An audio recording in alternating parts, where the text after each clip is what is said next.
Hello friends, mindset GK class में आपका स्वागत है।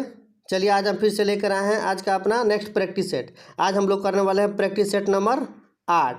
इसके पहले हम 7 प्रैक्टिस सेट करा चुके हैं इस चैनल के माध्यम से।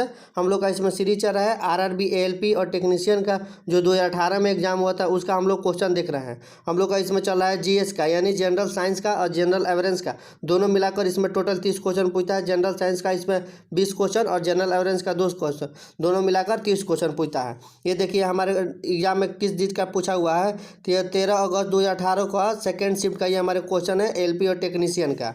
ठीक है, आप लोग सभी लोग जानते हैं कि 25 नवंबर 2024 से एग्ज़ाम स्टार्ट हो गया है, होने वाला है एएलपी का। इसके लिए बहुत ही फायदेमंद होगा। आप लोग इस वीडियो को देखकर ये अनुमान लगा सकते हैं कि एएलपी में किस टाइप का जीएस का क्वेश्चन पूछता है। ठीक है, चलिए शुरू करते हैं आज का हम अपना पहला क्वेश्चन। आज का मेरा पहला क्वेश्चन है, एक आपतित किरण एक समतल दर्पण के साथ 20 डिग्री का कोण बनाते हुए आपतित होती है। आपतित और परावर्तित किरणों के बीच का कोण कितना होगा? तो देखिए कि हमारे समतल दर्पण हो जाएगा, ठीक है, और इस पे हमारा एक अभिलंब हो जाएगा। इसमें एक आपतित किरण हो जाएगा, ये हमारे परावर्तित किरण हो जाएगा। ये 20 डिग्री का कोण बनाती है यानी हमारे आपतित किरण 20 डिग्री का। तो ये दोनों ये हमारा हो जाता है 90 डिग्री, तो इसमें 20 डिग्री हो गया तो ये हमारा हो जाएगा 70 डिग्री। सेम वही होता है परावर्तित किरण भी, ये हमारे 70 डिग्री, ये हमारे 20 डिग्री। ठीक है, और पूछ रहे हैं आपतित और परावर्तित किरण के बीच, तो यानी इसका हमारा कोण का एंगल पूछ रहा है। तो ये दोनों का हमारे 70 और 70 140 डिग्री हमारा हो जाएगा, सही आंसर हो जाएगा। इसका आंसर दिया है ऑप्शन नंबर 1 में 140 डिग्री सही है। ठीक है, आपतित किरण और परावर्तित किरण के बीच का कोण 140 डिग्री हो जाएगा। अब देखिए हमारा नेक्स्ट क्वेश्चन, क्योंकि आप लोग सभी लोग जानते हैं कि angle I is equal to में क्या होता है, angle I is equal to में एंगल आर होता है, दोनों बराबर होता है। नेक्स्ट क्वेश्चन देखिए, निम्नलिखित जानवरों में से कौन सा सरीसृप वर्ग से संबंधित नहीं है? कौन से जानवर जो है कि इसमें से सरीसृप वर्ग से संबंधित नहीं है? तो इसका सही आंसर हो जाएगा हमारा ऑप्शन नंबर 3 मेढक। मेढक जो है कि सरीसृप वर्ग से संबंधित नहीं है। ये हमारे किस वर्ग से संबंधित है? ये हमारे उभयचर वर्ग से संबंधित है। और सरीसृप वर्ग से क्या इसमें की पहचान होती है कि इसमें क्या होता है कि इसका जो होता है ना, इस वर्ग के प्राणी ये क्या होता है, जमीन पर रेंग कर चलते हैं और इनका कंकाल जो बना होता है अस्थि का बना होता है। सरीसृप वर्ग के जो प्राणी होते हैं उनका कंकाल अस्थि का बना होता है, अस्थि का। ठीक है, और इसमें इसके मुख के अंदर एक क्या होता है कि एक विष का दांत होता है और इसमें कोई लार्वा नहीं पाया जाता है सरीसृप वर्ग में। चलिए नेक्स्ट क्वेश्चन।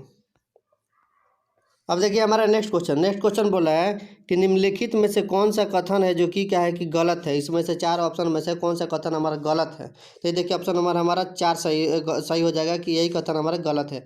पदार्थों के कण स्थिर अवस्था में होते हैं, ये कथन जो क्या है कि गलत होते हैं। देखिए कोई भी वस्तु जो कुछ स्थान घेरे जिसमें द्रव्यमान एवं आयतन हो और अवरोध उत्पन्न करे, क्या कहलाता है कि हम उसे पदार्थ कहते हैं। पदार्थ के कुछ गुण होते हैं, जैसे कि पदार्थों का कण जो होता है ना, पदार्थ कणों का बना होता है। अब पदार्थ के कण अत्यंत सूक्ष्म होते हैं, पदार्थ के कण अनवरत गतिशील होते हैं। ठीक है, देखिए हमारा नेक्स्ट क्वेश्चन, फरवरी 2018 से प्रधानमंत्री नरेंद्र मोदी ने के कैबिनेट में मानव संसाधन विकास मंत्री कौन है? तो इसका सही आंसर हो जाएगा ऑप्शन नंबर 2 प्रकाश जावड़ेकर। ये हमारे करंट अफेयर का क्वेश्चन है उस समय का। अब देखिए हमारा नेक्स्ट क्वेश्चन बोला है कॉपर सल्फेट का जलीय विलयन क्या होता है? तो देखिए कॉपर सल्फेट का हमारा जलीय विलयन होता है कि नीले लिटमस को लाल रंग में परिवर्तित कर देते हैं, कॉपर सल्फेट का जलीय विलयन। ठीक है, अम्ल क्या होता है कि नीले लिटमस पत्र को लाल कर देते हैं। ठीक है, वही क्षार क्या करता है कि लाल लिटमस पत्र को नीला कर देता है। नेक्स्ट, निम्न में से कौन सा एक भारतीय जिम्नास्ट है जिसने वर्ष 2017 में भारत सरकार द्वारा प्रतिष्ठित पद्म श्री सम्मान प्राप्त किया है? तो इसका सही आंसर हो जाएगा Deepa Karmakar gymnastic. Option number 4 हमारा सही हो जाएगा, उस समय का ये करंट अफेयर का क्वेश्चन है। नेक्स्ट क्वेश्चन है, कौन सी अभिनेत्री ने अपनी पहली फिल्म अनुराग करिक्किन वेल्लम में सर्वश्रेष्ठ अभिनेत्री के लिए केरल राज्य फिल्म पुरस्कार जीता है? तो इसका सही आंसर हो जाएगा ऑप्शन नंबर हमारा 1 राजिशा विजयन। ऑप्शन नंबर 1 सही हो जाएगा। नेक्स्ट क्वेश्चन है, कि पौधों में डैश डैश हार्मोन के संचार के कारण वे प्रकाश की ओर झुक जाते हैं। किस हार्मोन के संचार के कारण क्या होता है कि वो प्रकाश की ओर झुकते हैं? तो हमारे ऑप्शन नंबर हमारा 2 से हो जाए ऑक्सीन के कारण। जो एकदम पौधे का जो ऊपरी भाग जो देखते हैं कि भागता है प्रकाश की ओर, वही ऑक्सीन के कारण होता है। ठीक है, ऑक्सीन की खोज कब हुआ था? तो ये 1880 ईस्वी में डार्विन ने किया था ऑक्सीन की खोज। ठीक है, ये पौधे की वृद्धि को नियंत्रित करने वाला हार्मोन भी ऑक्सीन ही है। नेक्स्ट क्वेश्चन, किस भारतीय खिलाड़ी ने 2017 में Unix US open badminton tournament जीता था? तो इसका सही आंसर हो जाएगा हमारा HS प्रणय। ऑप्शन नंबर 2 सही हो जाएगा। उस समय का करंट अफेयर का क्वेश्चन है। निम्नलिखित में से कौन सी धातु सबसे अधिक अभिक्रियाशील है? तो कौन सी धातु जो है कि क्या किसी में से सबसे अधिक अभिक्रियाशील है? तो इसका सही आंसर हो जाएगा ऑप्शन नंबर हमारा 2, कैल्शियम जो है कि सबसे अधिक अभिक्रियाशील है। देखिए, अभिक्रियाशीलता के घटते क्रम में हम आपको बता देते हैं। ये हमारा पोटेशियम हो जाएगा, सोडियम हो जाएगा, कैल्शियम हो जाएगा, मैग्नीशियम हो जाएगा, एल्युमिनियम हो जाएगा, जिंक हो जाएगा, Fe मतलब आयरन लोहा हो जाएगा, Pb हो जाएगा। ये सब क्या होता है ना कि अभिक्रियाशीलता के घटते क्रम है। और सबसे अधिक अभिक्रियाशीलता धातु कौन सी है? तो हमारा ये हो जाएगी कौन सी? पोटेशियम हो जाएगी। और वही सबसे कम अभिक्रियाशील धातु कौन सी होती है? तो हमारा Au हो जाता है, यानी सोना। ठीक है, नेक्स्ट क्वेश्चन। अब देखिए हमारा नेक्स्ट क्वेश्चन बोला है, जब एक बंदूक से गोली चलाई जाती है तो बंदूक पीछे की ओर धकेलती है। यह उदाहरण न्यूटन के कौन से नियम को दर्शाता है? तो ये उदाहरण हमारा दर्शाता है न्यूटन के गति का तीसरा नियम। ऑप्शन नंबर हमारा 1 सही हो जाएगा। न्यूटन गति का तीसरा नियम बोलता है कि प्रत्येक क्रिया के बराबर परंतु विपरीत क्या होता है कि प्रतिक्रिया होती है। इसमें किसी एक बल को क्रिया और दूसरे बल को क्या करते हैं? प्रतिक्रिया कहते हैं। नेक्स्ट क्वेश्चन देखिए, किसी वस्तु के ऊंचाई से गिरने पर इसकी स्थितिज और गतिज ऊर्जा का क्या होता है? तो इसमें क्या होता है ना, कोई वस्तु को ऊंचाई से गिराते हैं तो इसकी स्थितिज ऊर्जा कम होती जाती है और उसकी गतिज ऊर्जा क्या होती है कि बढ़ती जाती है। ऑप्शन नंबर हमारा 1 से हो जाएगा। किसी भी वस्तु को अगर ऊंचाई से गिराते हैं ना तो उसकी स्थितिज ऊर्जा क्या होती है कि कम होती है और उसकी गतिज ऊर्जा बढ़ती जाती है। हमारा नेक्स्ट क्वेश्चन बोला है, नाइट्रोजन परमाणु में उपस्थित न्यूट्रॉनों की संख्या कितनी है? तो देखिए, नाइट्रोजन परमाणु में न्यूट्रॉनों की संख्या निकालने के लिए क्या करते हैं? उसमें के परमाणु संख्या में से क्या करते हैं कि परमाणु भार से क्या करते हैं? प्रोटॉनों की संख्या को घटा देते हैं। तो इसका नाइट्रोजन का परमाणु भार कितना हो जाएगा हमारा? 14, और प्रोटॉनों की संख्या कितनी है? 7। इसलिए हमारा आंसर हो जाएगा 7। सही है, उसकी क्या हो जाएगी? न्यूट्रॉनों की संख्या भी हो जाएगी हमारी 7। इसकी परमाणु संख्या नाइट्रोजन की 7 होती है और इसका द्रव्यमान संख्या यानी परमाणु भार कितना होता है? तो 14 होता है। Next question. अब देखिए हमारा नेक्स्ट क्वेश्चन बोला, आंध्र प्रदेश के दक्षिणी भाग में स्थित कोलेरू झील 2 नदियों के डेल्टा पर स्थित है। यह 2 नदियाँ कौन कौन सी है? तो 2 नदियाँ हमारी हो जाती है ऑप्शन नंबर 4, गोदावरी और कृष्णा पर कोलेरू झील स्थित है। ठीक है ना। देखिए, कोलेरू झील कैसा झील है? तो एक लैंगूर झील है, लैंगून झील है। कोलेरू झील एक लैंगून झील है। चेन्नई के पुलिकट झील और पुरी के चिल्का झील भी क्या होती है? एक लैंगून झील है। भारत की सबसे बड़ी तटीय झील कौन सी है? तो चिल्का झील है, जो खारे पानी की झील है। वही भारत का मीठे पानी का झील कौन है? तो वुलर झील है, जम्मू कश्मीर में वुलर झील है। ठीक है, अब भारत का सबसे बड़ी कृत्रिम झील कौन है? तो गोविंद सागर झील है। अब देखिए हमारा नेक्स्ट क्वेश्चन,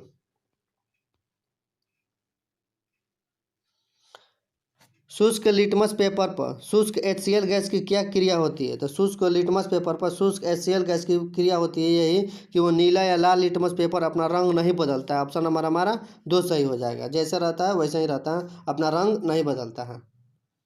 नेक्स्ट,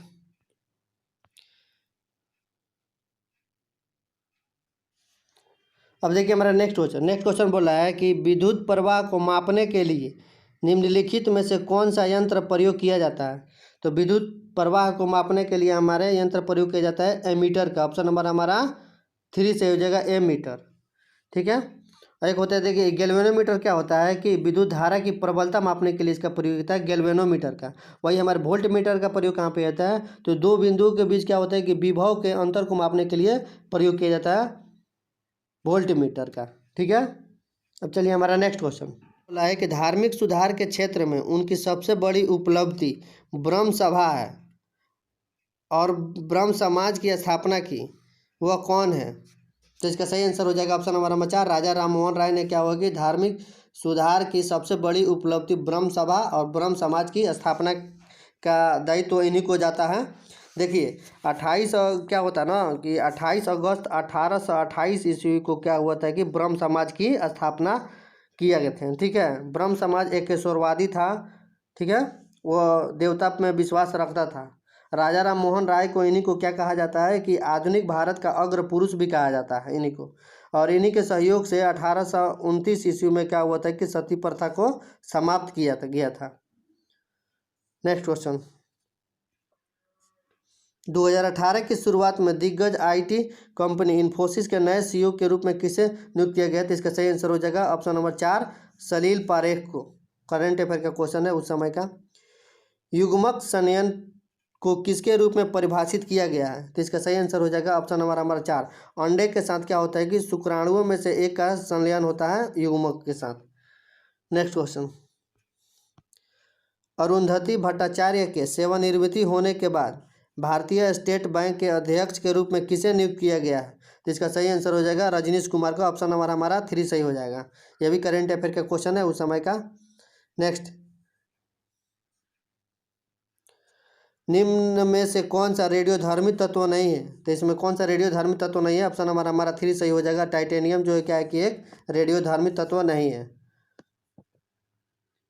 कौन से भारतीय अभिनेता को 2016 में फ्रेंच सरकार के ऑड्रे ड्रेस आर्ट्स एक्ट डेस लेटेस्ट अवार्ड प्राप्त हुआ है? तो इसका सही आंसर हो जाएगा हमारा ऑप्शन नंबर 4, कमल हसन को। ये भी करंट अफेयर का क्वेश्चन है उस समय का। बोला है कि निम्न में से कौन सी धातु सबसे अधिक आघात वर्धनीय है? तो इस ऑप्शन में सबसे अधिक आघात वर्धनीय हमारा कौन सा हो जाएगा? तो हमारा एजी हो जाता है। ऑप्शन नंबर हमारा 4 सही हो जाएगा। इसमें 3 दिया है जो गलत हमारे नज़र से दिख रहा है, क्योंकि ये सबसे क्या होता है कि मुलायम धातु है। कौन? जिसे चाकू से आसानी से काटा जा सकता है। ये आघातवर्धकता करने का मतलब होगा इन द सेंस कि इसको पीट कर एकदम क्या होता है कि पतले चादर के रूप में परिवर्तित किया जा सकता है। इसमें तो हमारा हो जाएगा एजी सही हो जाएगा। ठीक है, सोडियम सबसे मुलायम धातु है जिससे क्या होता है कि चाकू से आसानी से काटा जा सकता है। अगर इसे पीटेंगे तो ये उतना पतला नहीं होगा जितना हमारा एजी हो जाएगा। ठीक है, और वही सबसे अधिक तन्य धातु कौन सी होती है? तो सोना होती है, AU होता है। सोना धातु सबसे अधिक तन्य होता है और सबसे कम होता है कौन? लेड होता है। ठीक है, नेक्स्ट क्वेश्चन,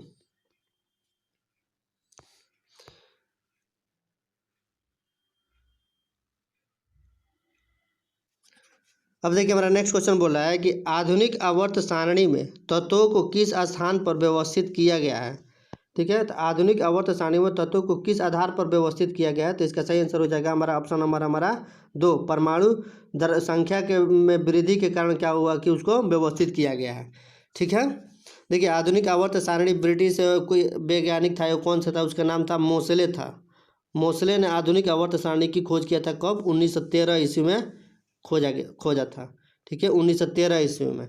आवर्त सारणी में किसी आवर्त में क्या करते हैं कि हम बाएं से अगर दाएं जाते हैं, यानी बाएं से दाएं जाते हैं, तब तत्व का धात्विक गुण क्या होता है कि हमारा कम होता है और अधात्विक गुण में क्या हो जाती है कि वृद्धि हो जाती है। अधात्विक गुण में वृद्धि और धात्विक गुण में क्या होता है कि कमी हो जाती है बाएं से दाएं जाने पर। वही क्या होता है कि वर्ग में अगर हम ऊपर से नीचे आते हैं तो धात्विक गुण की प्रकृति और क्रियाशीलता क्या हो जाती है कि बढ़ जाती है। ठीक है, अब देखिए हमारा नेक्स्ट क्वेश्चन बोला है चंद्रमा की सतह पर एक लड़के का भार 300 न्यूटन है, पृथ्वी की सतह पर उसी लड़के का भार कितना हो जाएगा? तो इसका सही आंसर हो जाएगा हमारा ऑप्शन नंबर हमारा 3 हो जाएगा। ठीक है, 3 छके 1800 न्यूटन हो जाएगा। देखिए क्या होता है कि चंद्रमा पर जो जी का मान होता है ना, पृथ्वी के जी का मान का कितना हो जाता है? 1/6 गुना हो जाता है। और तो चंद्रमा पर व्यक्ति का भार पृथ्वी के भार का कितना हो जाता है? 1/6 गुना होता है। इसलिए हमारा 300 न्यूटन है चंद्रमा की सतह पर, तो इसका हमारा 1800 न्यूटन हो जाएगा पृथ्वी की सतह पर। ठीक हो जाए। अब देखिए नेक्स्ट क्वेश्चन,